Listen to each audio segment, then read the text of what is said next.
Chapter 17. The dairymaids and men had flocked down from their cottages and out of the dairy house with the arrival of the cows from the meads. The maids walking in pattens, not on account of the weather, but to keep their shoes above the mulch of the barton. Each girl sat down on her three-legged stool, her face sideways, her right cheek resting against the cow, and looked musingly along the animal's flank at Tess as she approached. The male milkers, with hat brims turned down, resting flat on their foreheads and gazing on the ground, did not observe her. One of these was a sturdy, middle-aged man, whose long white pinner was somewhat finer and cleaner than the wraps of the others, and whose jacket underneath had a presentable marketing aspect.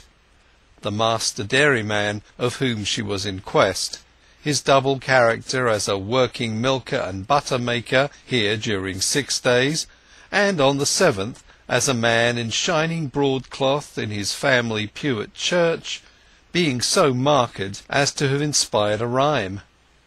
Dairyman Dick all the week.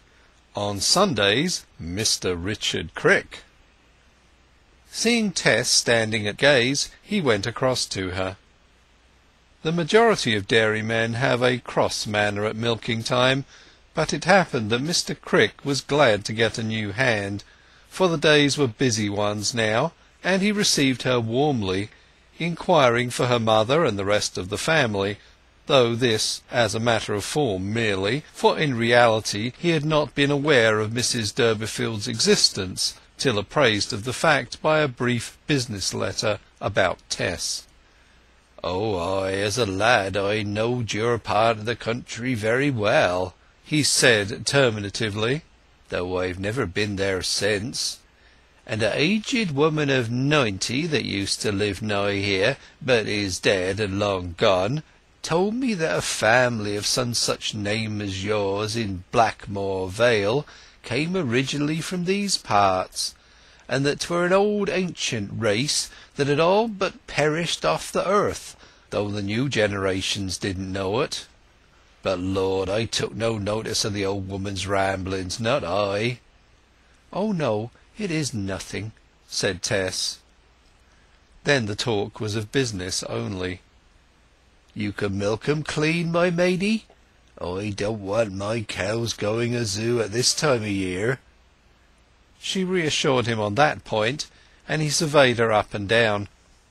She had been staying indoors a good deal, and her complexion had grown delicate. "Quite sure you can stand it? 'Tis comfortable enough here for rough folk, but we don't live in a cowcumber frame." She declared that she could stand it, and her zest and willingness seemed to win him over. "Well, I suppose you'll want a dish of tea or victuals of some sort, hey? Not yet? Well, do as ye like about it. But faith, if 'twas I should be as dry as a kex wi' travelling so far." "I'll begin milking now to get my hand in," said Tess.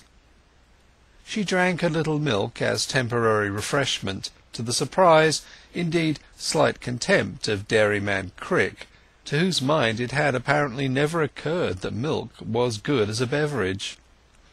"Oh, if ye can swallow that, be it so," he said indifferently, while a milker held up the pail that she sipped from. "'Tis what I hain't touched for years, not I. Rot the stuff! It would lie in my innards like lead. You can try your hand upon she," he pursued, nodding to the nearest cow. "Not but what she do milk rather hard. We've hard ones and we've easy ones, like other folks. However, you'll find out that soon enough." When Tess had changed her bonnet for a hood, and was really on her stool under the cow, and the milk was squirting from her fists into the pail, she appeared to feel that she had really laid a new foundation for her future. The conviction bred serenity. Her pulse slowed, and she was able to look about her. The milkers formed quite a little battalion of men and maids, the men operating on the hard-teated animals, the maids on the kindlier natures. It was a large dairy. There were nearly 100 milchers under Crick's management, all told, and of the herd the master dairyman milked 6 or 8 with his own hands, unless away from home. These were the cows that milked hardest of all, for his journey milkman being more or less casually hired, he would not entrust this half-dozen to their treatment, lest, from indifference, they should not milk them fully, nor to the maids, lest they should fail in the same way for lack of finger grip, with the result that in course of time the cows would go a zoo, that is, dry up. It was not the loss for the moment that made slack milking so serious, but that with the decline of the demand there came a decline and ultimately cessation of supply. After Tess had settled down to her cow there was for a time no talk in the barton, and not a sound inferred with the purr of the milk jets into the numerous pails, except a momentary exclamation to one or other of the beasts requesting her to turn around or stand still. The only movements were those of the milkers' hands up and down, and the swing of the cows' tails. Thus they all worked on, encompassed by the vast flat mead which extended to either slope of the valley, a level landscape compounded of old landscapes long forgotten, and no doubt differing in character very greatly from the landscape they composed now.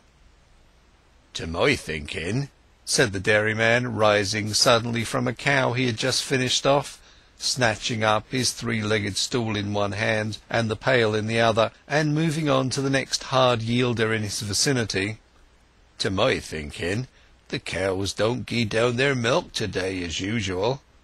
Upon my life, if Winkler do begin keeping back like this, she'll not be worth going under by midsummer." "'Tis because there's a new hand come among us," said Jonathan Kail. "I've noticed such things afore." "To be sure, it may be so. I didn't think on't." "I've been told that it goes up into their horns at such times," said a dairymaid. "Well, as to going up into their horns," replied Dairyman Crick dubiously, as though even witchcraft may be limited by anatomical possibilities, "I couldn't say.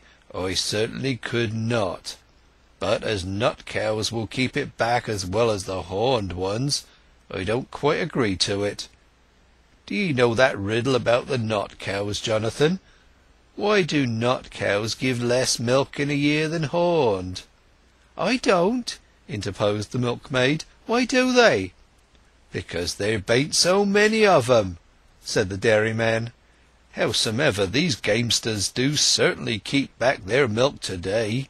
Folks, we must lift up a stave or two. That's the only cure for't."